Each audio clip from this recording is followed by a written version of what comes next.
Hi,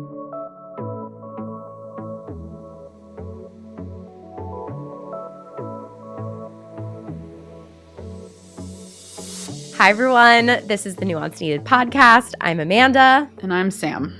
And today, I guess we should lead with big time, bold, italicized, underlined trigger warning that this episode and our next episode are both going to be about suicide and suicidality. Yep. And talking about the nitty gritty of that. And it's something that professionally we see a lot, conversations that we're trained to have, signs that we're trained to identify, but also like personal experiences as well. And so we know that it's one of those topics that everybody knows about, but there's so little conversation about it. And it's a topic that we've been kind of like batting around for a while, but we weren't sure how to go about it. And then other things come up that we want to talk about. And we're like, well, that sounds easier. So let's let's just do that one. But also, we both threw up question boxes in our Instagram stories, and we were inundated with responses. So how we're going to break it up is, so the episode today, we're going to get more into kind of like the more professional assessment of it, kind of like 30,000 foot view, if you will, kind of talking about our professional experiences with it, personal experiences, what it looks like, is it common, all of those sorts of things. And then we will be getting to all of your questions in the next one. So there you go. There's kind of like a preview of what to expect. If that sounds like too much, we'll see you next week. See you next week. So just skip this week. It's totally fine. We get it. Yeah. To get started, Amanda, I know you have a personal history. Yeah. With considering it, contemplating it. Oh, okay. Yeah. I mean, it's interesting because I've had like multiple different iterations of it in my life, sort of. And, we'll get into sort of the difference between it. But yeah, when I was in my addiction, I was pretty like actively suicidal.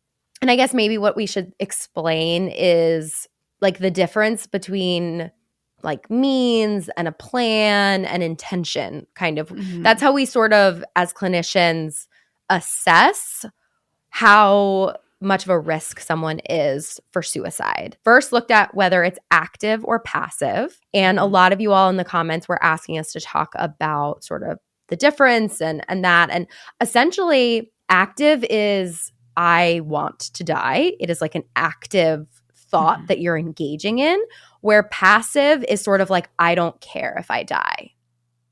Like, this could happen. Or I hope I don't wake up tomorrow. Yes. I think even more, to get like even more in the weeds with it, when I'm, and you challenge me, that's my No, but you colleague. Worked in the emergency room, so I think you probably have a very good understanding specifically of these differences. So when I was in graduate school, I had a professor who, when he said this, it was really fascinating to me because I'd never heard somebody phrase it that way. And he said, anybody who says that they haven't thought about dying is lying.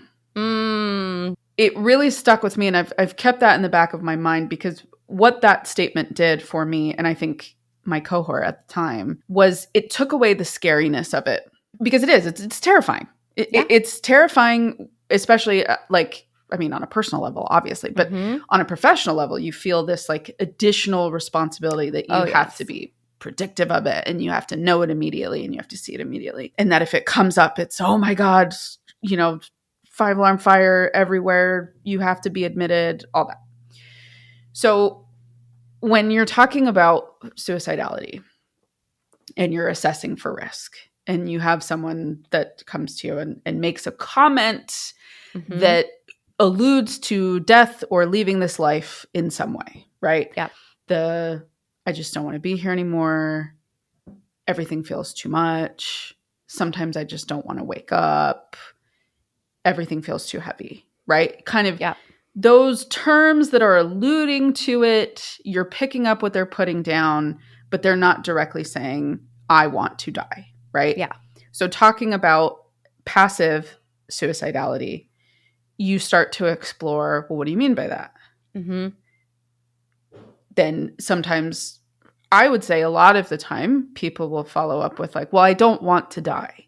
Yeah. I just want things to stop feeling so difficult. Yeah. Right? Yeah. And when someone says something along those lines or falls within that explanation, my concern really kind of goes out the door, because I'm like, no, you're having a healthy reaction to life feeling really hard right now. Yeah. Or if we're in the middle of a medication transition or change, or if they've, for women, if they're on their period, that's a huge marker for me that I ask about where we are in our cycle. That makes a huge difference, and so kind of allowing people to be human. That when someone's talking about passivity, you want to identify what the root of it is. Yeah. And then you allow them to be human, and you don't panic, and you don't say like, you need to go to the emergency room right now because you're going to die. Yeah. Now, if that pivots to, well, sometimes I just don't want to be alive. Yeah. Okay. What do you mean by that? And what we start assessing for is, do you have a plan? Have you thought of, I am going to do A, B, C, D, E to make sure that I leave? Okay. There's red flag number 1. The next point you go to is, with the plan you just identified, whatever that is, do you have physical access to the means and the ability to carry that out? Yep. Okay. Done. Then you also look for, have you started making preparations? Yep. Have you started saying goodbye? Are you texting people? Are you giving things away? That's a huge one. If someone gives you like their most prized possession, you should ask questions. That's usually an indicator that they're planning things. Yeah. Also, something that's really fascinating is people are actually happiest after they've made the decision. Yes. Because they feel free. And they feel like, oh, I finally have committed to this idea. Yeah. And so a lot of families will feel confused, and even clinicians will sometimes feel confused because they notice that there's this huge boost in mood and they seem better and they seem like they're making progress, and everybody kind of eases off. And so that is a huge warning sign. If you notice all of a sudden out of nowhere, someone has been really struggling, really having a hard time, and then out of nowhere, they're bright as sunshine, that is an indicator that we could ask some questions to explore what's going on. There's kind of like some questions and some warning signs to look for, and I think an explanation, but also like, I think to just kind of wrap this part up with a bow, if we're talking about the idea of like active suicidality, which is kind of what I just explained. If someone has a plan, intent, means, and we don't know how to make a safety plan. So a safety plan would be, can someone stay with you for the next 72 hours? Yeah. Can someone put a gun lock on your gun if you have one? Can you take the knives out? Can you get rid of the razor blades? Like if we have a community of people that we can wrap around you while you're kind of in this fragile state, sometimes you can go home. Yeah. And kind of ride through it, and we can get you some new meds and stabilize you. Yeah. However, there are some people that will say in assessment, yes, if I go home, this is happening. So that's when you start to talk about inpatient psychiatric admission for stabilization, and you're not allowed to leave the hospital until the psychiatrist feels confident that you are safe or have a plan in place to go. Well, and it's so hard though too, because if someone is really intent on dying, they can lie, right? They can say they will make the safety plan. They can say they won't do it. They can say all of those things. And I think that's what's really, really hard too. And we do on some level, we can do everything we can. Right. But on some level, like people do have autonomy, and people who are, for lack of a better word, very committed to ending their life, like people figure it out. They do. And that's what's sad. I don't know about you, but I think for me, that was one of the biggest moments of acceptance that I had to come to in my professional journey, was this understanding of, I have to make sure I have done everything I can. I ticked every box. I had the conversations. If someone ever communicates to me that they want to, I reach out to the emergency contact that I have, their support system. I let people know. Call 911 if you have to do a welfare check. But the hardest part of it sometimes is the realization. I think this is for family and friends too. Yeah. there are some people that won't be stopped. Yeah. And I think that's like a really dicey thing to acknowledge, but a true thing to acknowledge. And that doesn't mean we don't try. That doesn't mean we don't fight. But I'm glad you brought that up, because I think for anybody listening who is not a clinician or a professional and someone in your life has done that, there was nothing you could have done. And I think if you are listening to this, like, I want to hold your hand and say, professionally, I can confirm there are some clients that are just so difficult and it's heartbreaking and it just feels like it's not enough. And, you know, for you to relieve yourself of that pressure of, like, you know, to quote Taylor Swift, like, if one thing had been different, would everything be different? Right. And that was a decision that this person made. And we can't even fathom, like, the level of darkness that you have to be feeling to feel so convinced that that's the only option. And it's tragic for everybody involved. And I think what breaks my heart professionally and as a human is the stigma that's around it still. Yes.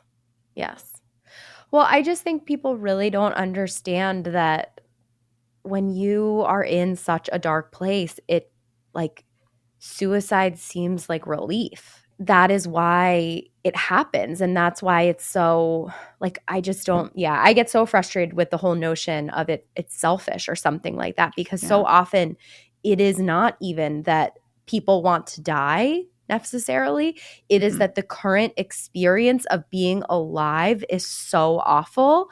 They are trying to just not participate in that. And this is the only way they can think of to escape. And that was my experience when I was in my addiction. I had no hope. I could not fathom this any getting better. So I was just in the darkest, lowest place. And a lot of times it's also like self-hatred that really seals the deal also. It's not just no hope or that things won't change or overwhelm. It's a lot of times self-hatred, shame of yourself. When I was suicidal, I felt like I was living, you know, I was in college. I was in like the depths of my addiction. I was severely depressed. I had an eating disorder. I had like totaled my car.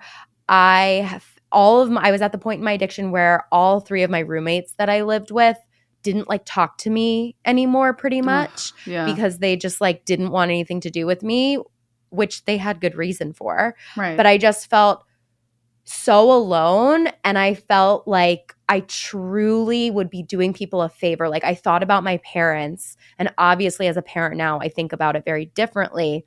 But in that moment, I was like, I have had an eating disorder, I don't know, at this point for like 7 or 8 years. I have been like the problem child in my family for this long. Like, there were so many things I thought to, and I truly was like, my family will be better off. Like, I am doing them a favor.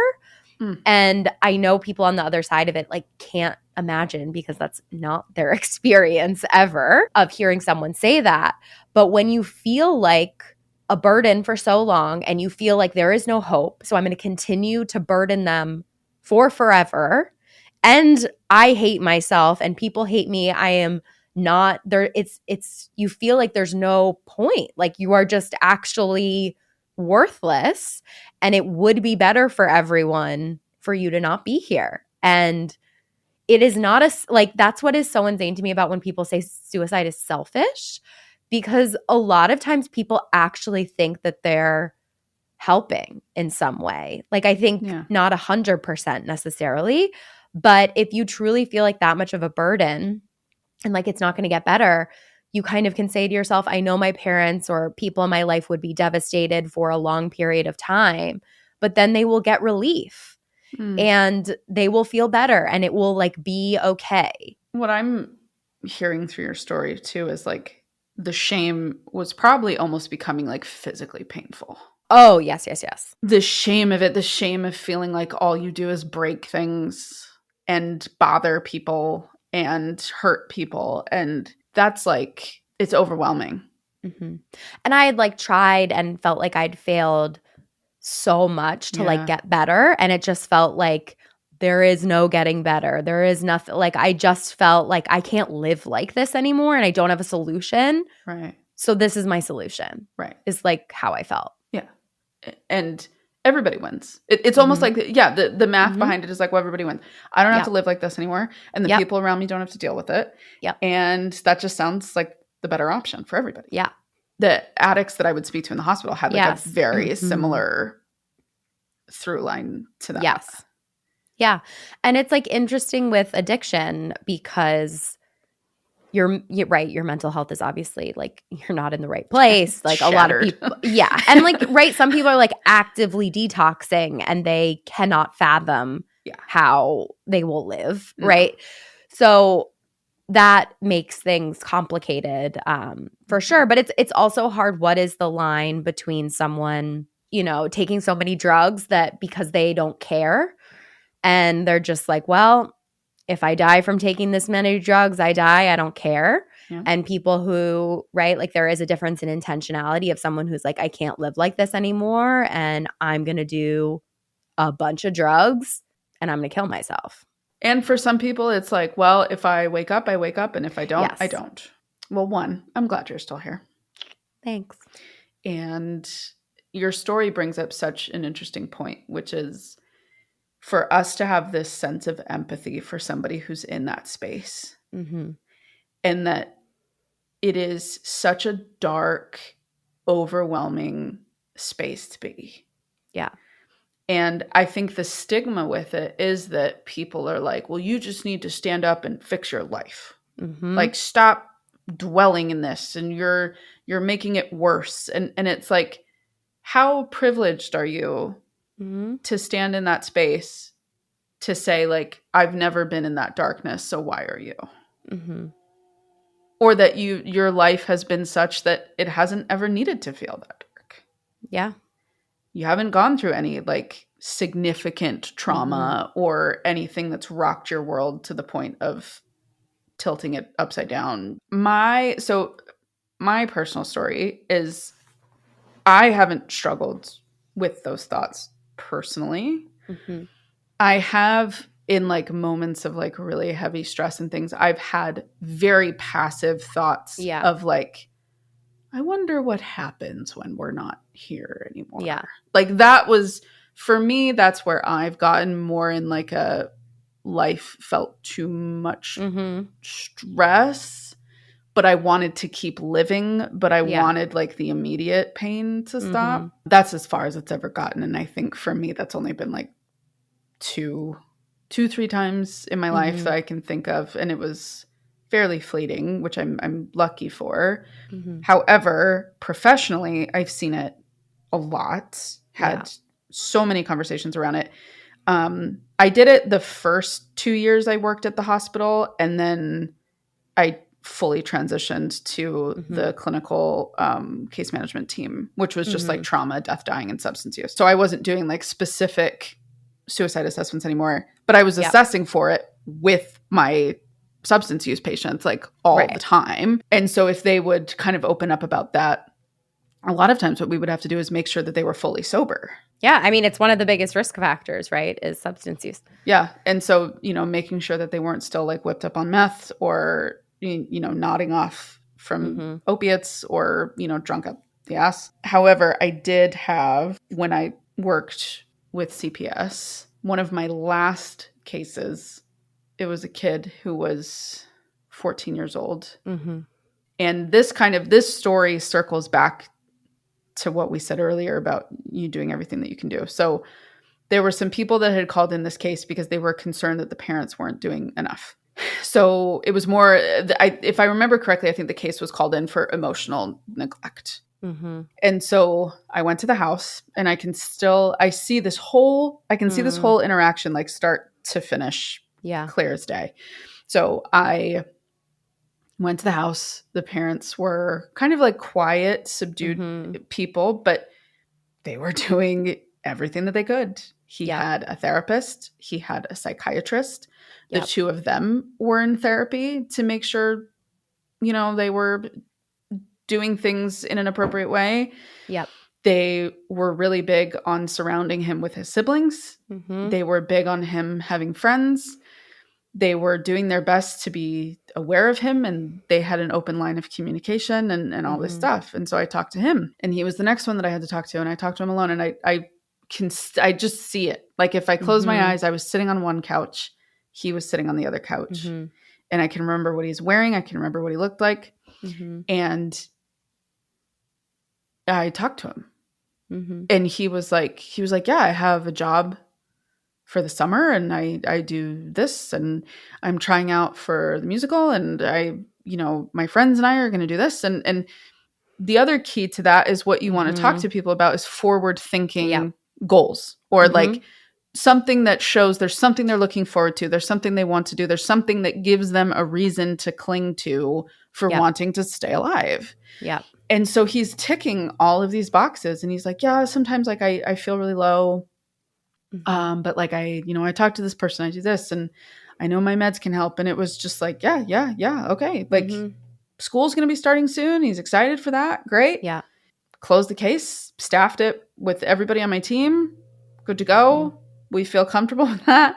Yeah. And 3 weeks later, he killed himself. And that just like wrecked me. I was like 23 years old. Oh God. I had never, you replay it in your head like over and over and over again. And the wild thing about that was when I talked to him, I bet he did feel okay. Yeah. Right. But that's exactly it, is like, that's why people change moment to moment, day to day, week to week. And that's what's so hard. And talking about this too, I think I want to stress as well, me sharing that is not to say, well, there's nothing you can do. Right. Like obviously who knows? I don't know the intricacies of what happened. I found that out through like telephone through two other people that had happened. And I actually found that out the day I started my 2 weeks notice. Oh, wow. So I was like, I'm out. I'm done. Yeah. I was going to grad school at that point, and I just was like, I can't. Yeah. I had to let this go. Yeah. I think the reason I want to bring this up is because you can only do what you can do in the moment. And what matters is, are you doing the best that you can to support this person and love them and be there for them while understanding like you cannot wrap someone in bubble wrap 25/8. And that's what I think is so painful for loved ones who know they have someone who's going through that, is because there is this innate fear of like, I can't leave them alone. Yeah. And then sometimes it makes them worse. Yes. Sometimes, not saying don't do that. Right. But I think it's really challenging. And that's why sometimes people start to lie, because they feel then like, I am such a burden. This person is so worried about me. I'm taking up all this energy, like I hate myself that, this is happening. Yeah. And them not feeling like they have any freedom. Like they've surrendered their freedom because they opened up about this.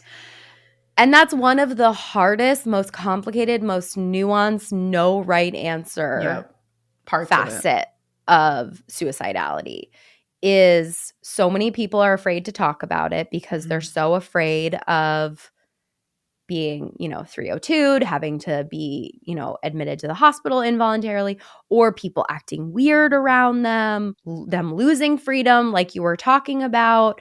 And it is such a catch-22, and there isn't one specific right answer. And it's why we've, the field has developed some of these tools that we were talking about, the different facets of assessing suicidality. But it's really hard. Yeah. Because looking back, it was not appropriate for me to go into that situation and be like, well, you still have to go inpatient. Right. Like that was not appropriate. Yeah. He was okay. He had all the safety factors around him. And he was doing everything that he could. And who knows what it was that happened. Now, the other thing is, I think if I remember somewhere, there was a training I did when I was at the hospital that said like the thought of wanting to complete suicide, it lasts like 6 minutes or something like that. Like it's actually, And that's the like, I have to do it right now. Like, this has to be done. There's no other way. And so I remember we would tell, like, offer people that, like, if in that moment when you feel that, if you can reach out in that moment and say, like, I really want to do this, and have someone kind of like hold your hand through it. Yeah. It actually will subside. But all emotions do. Correct. Everything does. Nothing. Even if you are someone that struggles with suicidality or have in the past, I imagine you can remember the moments like when it peaked, but then it subsided. Yeah. And so that's just an interesting statistic. I think that the desire to do it is actually fleeting. Yeah. What's hard is you want to try to catch somebody when you're in that moment, which, I mean, sometimes that's like trying to catch water. Like, it's hard to do. But I liked that you brought up the idea of people feeling afraid to talk about it because they're afraid of the consequences. And then it makes people more shut down, and then they don't talk about it. And then the shame gets worse. And then they're sometimes more likely to do it. And it's such a cycle. Can we also talk about intrusive suicidal thoughts? Oh, yeah. Because that is my other experience with suicide. Is it's so interesting because I had and I didn't fully understand. I understood intrusive thoughts, but I didn't fully understand intrusive suicidal thoughts until I experienced them and personally saw how different they were from my like period of being actively suicidal. So when I got pregnant, almost immediately I had extreme intrusive thoughts that I should kill myself. Whoa. And I would imagine jumping in front of cars. Really? I went through time where I literally almost got an abortion because I thought I was going to kill myself. I was so scared. So it wasn't even just like, oh, I'm thinking about dying. Like, you were literally like, I'm going to do this. Yes, which was very different because I wasn't afraid of killing myself when I was like actively suicidal. Like, I didn't want to die. Like, I had a lot to live for, obviously. I wanted to be pregnant. I just kept thinking that there was something wrong and that I needed to not be pregnant and I needed to die. Whoa. And it was extremely intense. And I like wouldn't let myself like go alone places. Like, I wouldn't cross the street alone because I was very afraid that I was going to like jump into traffic, essentially. Oh my God. How did you manage that? Well, I got on higher level of medication. Drugs. Which helped a lot. Thankfully, I found a really great psychiatrist who was wonderful and like helped me through it. And sometimes for women, the dramatic, because it was like a light bulb went off. And it felt so. We're gonna have our friend Kimberly come on soon to talk about OCD, and we'll get into this more. But right, like you can tell whether something is an intrusive thought, whether it is ego syntonic or ego dysyntonic. Please explain. Yes. So ego syntonic means that you are aligned with it. Like when I was actively suicidal, I was like, yes, I want to kill myself. I should kill myself. It felt correct. In a broader sense, we talk about this much more with OCD because it is like, I'm fine with having this thought. Like you can have regular thoughts that might be intrusive to someone else. Like the best example is, not to bring this up, so sorry, content warning, like pedophiles believe that there's nothing wrong with molesting children or like having a relationship with children. They hide because they know society doesn't like it, but they are aligned with the thoughts they have about children. Yeah. You can have pedophilia OCD. It's called POCD. And it is having a thought of like, doing what something. or like, what if I'm a pedophile? And they are so distraught by that thought that they start doing all of these things to try to make sure that that's not what's happening because they don't feel, right? Their ego is not in alignment. It's with this thought. So it's ego dysyntonic. You're not aligned with it. So that's where like my intrusive thoughts about suicide, like I didn't want to kill myself. It didn't feel correct. I had so much to live for. I was happy in my life. I didn't want this to happen, but it was just so aggressive and intense, it made me think that I literally was like, there's something wrong with maybe the baby, or there's something wrong that like my body is rejecting this pregnancy. Whoa. And I was like, this is like, yeah, it was, I didn't want to do it. And I literally thought for a period of time before we got my meds right that I wouldn't be able to survive if I had the baby. At what point in your pregnancy did that kick in? Immediately, as soon as I found out I was pregnant.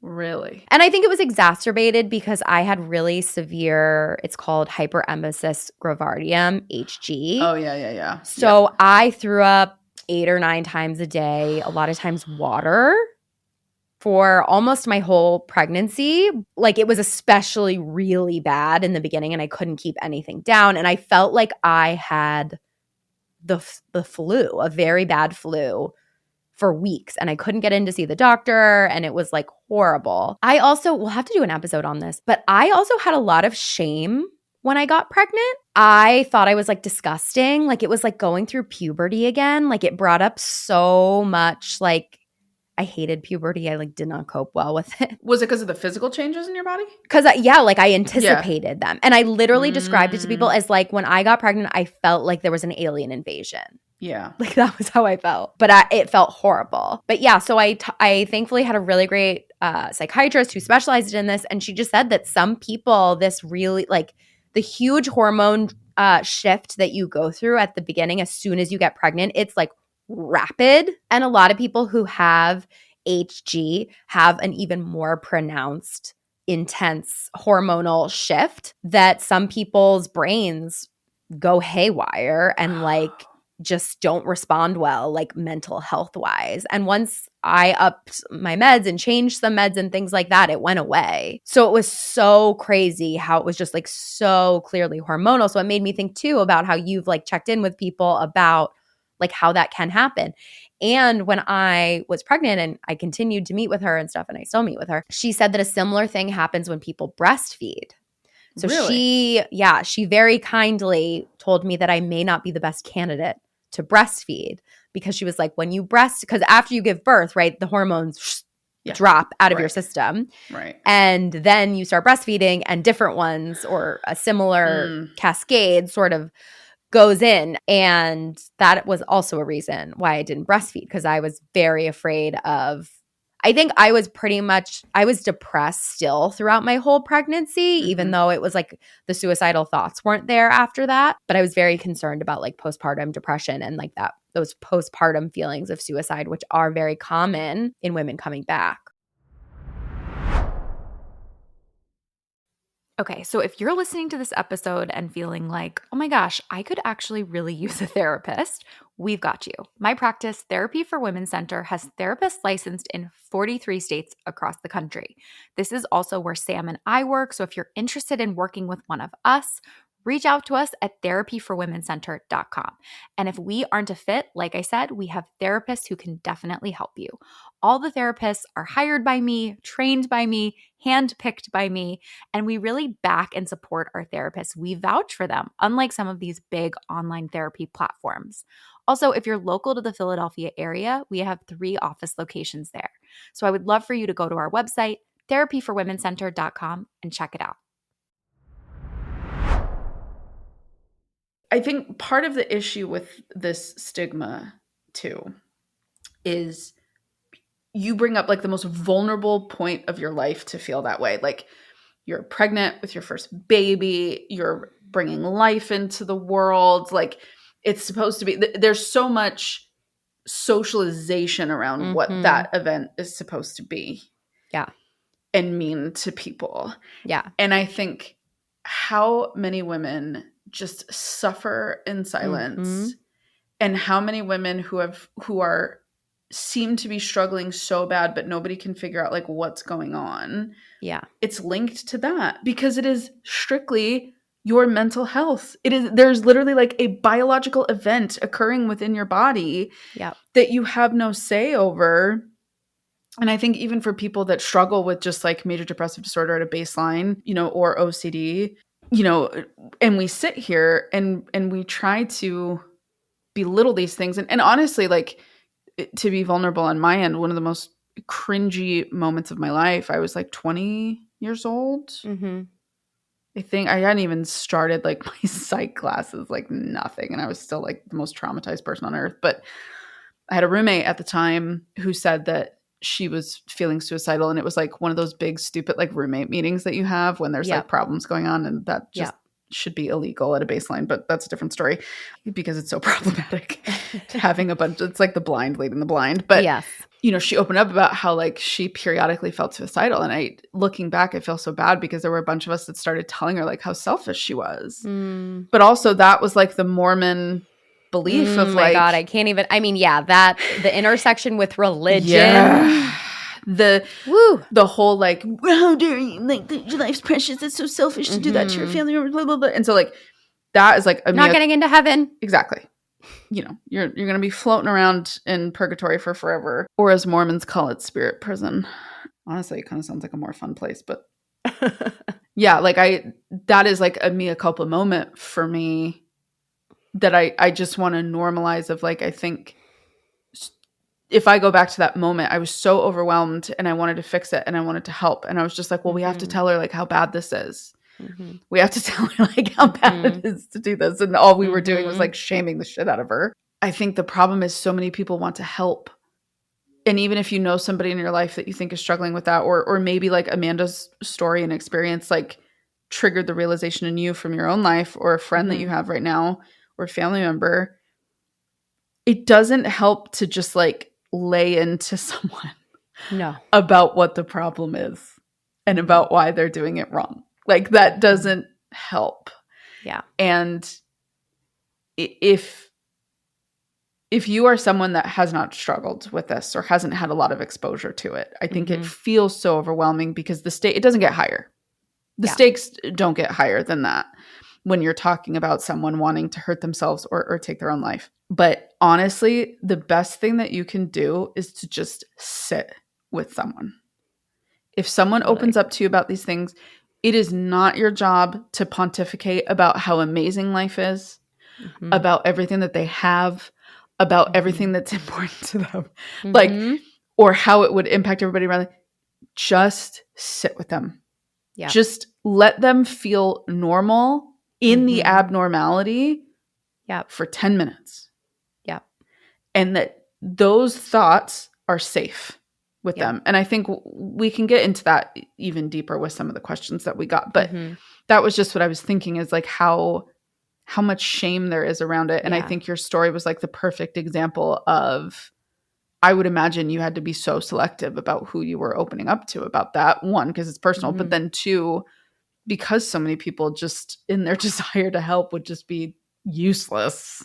Yeah. I mean, it's interesting. Like, thankfully, you know, because I've struggled with so many mental health issues, I think that has like changed the barometer of like who I spend time with and stuff like that. Like sometimes I've been like, what do you do when your life is sort of a walking trigger for someone else? You know, like a walking trigger warning when someone like asks you about your life and you're like, well, you know, trigger warning, all of these things. But yeah, I just really wanted to share that part of the story too, because I think, like you said, Sam, like I have so much extra super compassion for moms. And like I think about moms who are, and I didn't have suicidal thoughts once my daughter was born and things like that. And I'm really grateful. I actually didn't have postpartum depression. And I think it was because I didn't breastfeed and I felt so much better in comparison. Yeah. And I have a really amazing partner who we split everything, and you can't get help when you're pregnant. You can't, someone can't carry the child half of the time, but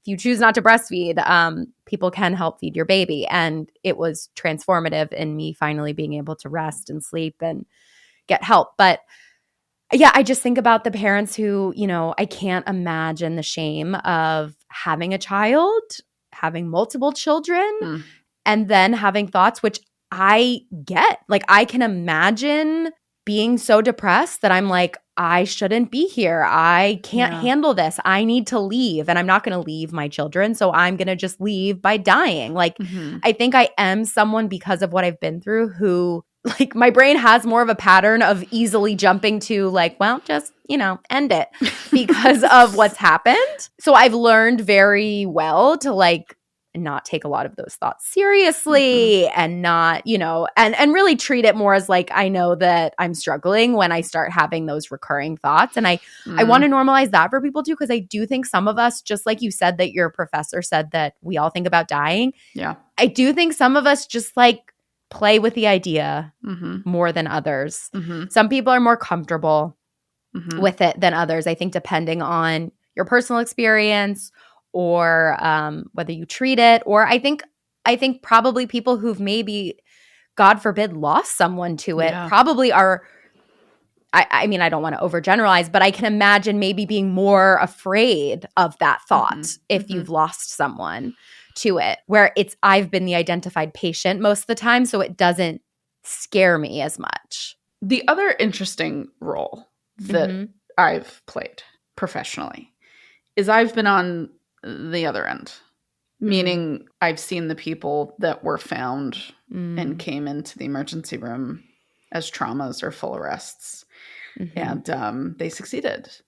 And they ended up dying by suicide. And what was interesting was, because my job was to speak with the families. Yeah. And kind of help navigate them through the first little bit after the fact. And it was so interesting. So many of them, there were very few situations where the families were like, we had no idea.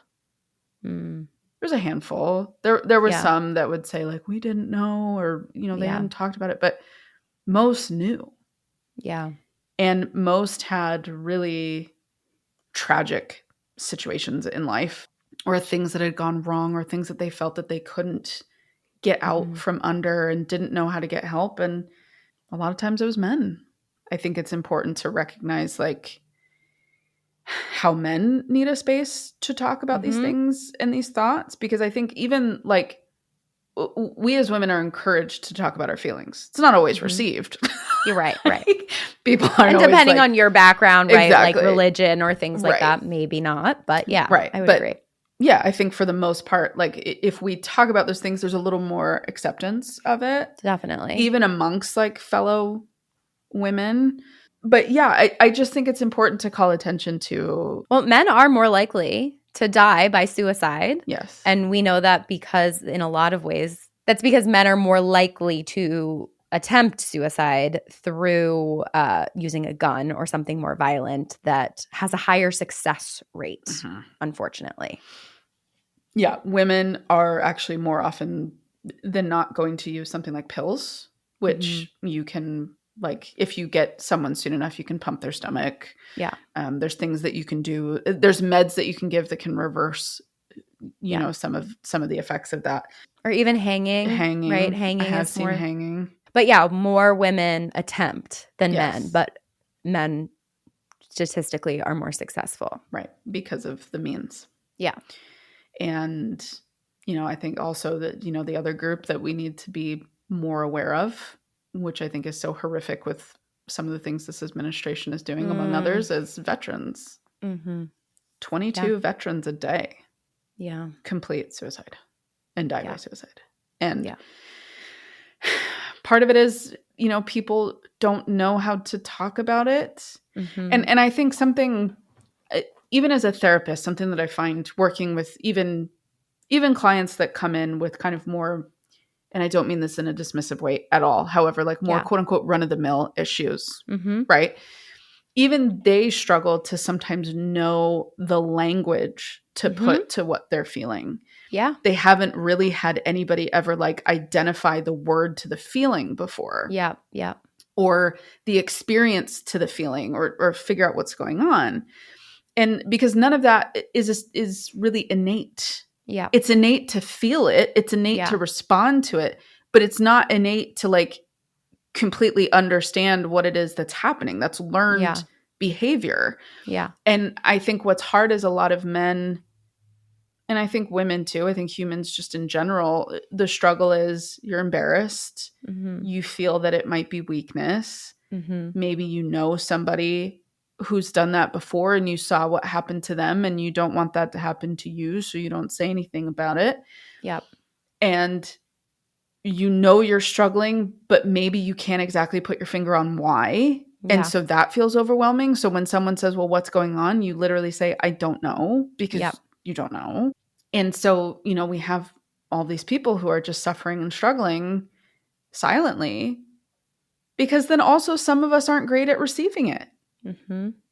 A lot of people they don't know what to do. They get really uncomfortable. They get really overwhelmed. And that's on us to figure out how to be vessels to hold space for somebody. And everybody makes mistakes. I literally just threw myself out there and said, I made a mistake. And I want to normalize that that's okay, but we have to be aware of our weakness and how we feel we're able to show up for people in order to know how we can. You know, the other thing is, if you have a parent die by suicide, you're 50% more likely. Wow, I didn't know that. To, at a minimum, attempt, if not complete suicide and die by suicide. So that's a huge risk factor.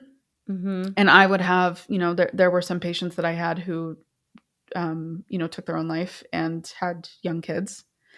And I would have to tell the other parent that.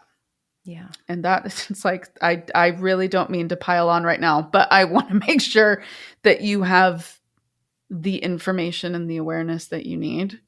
And it's just, it's hard. It's uncomfortable and nobody knows what to do. And my biggest piece is, like, your job isn't to fix what they're going through.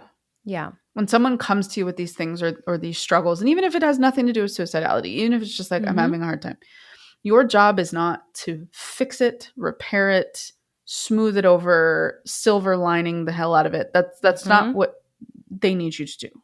If they want that from you, they'll tell you. Yeah. What helps more than anything is to just sit with somebody. And even if you can say, like, God, I don't even know what to say. Other than thank you for telling me. Yep. Thank you for, like, opening up to me about that. That is going to take you so much farther than getting mad, getting overwhelmed, being like, well, I don't know what to do. What do we need to do? What do you need me to do? Like, just pause, let it be.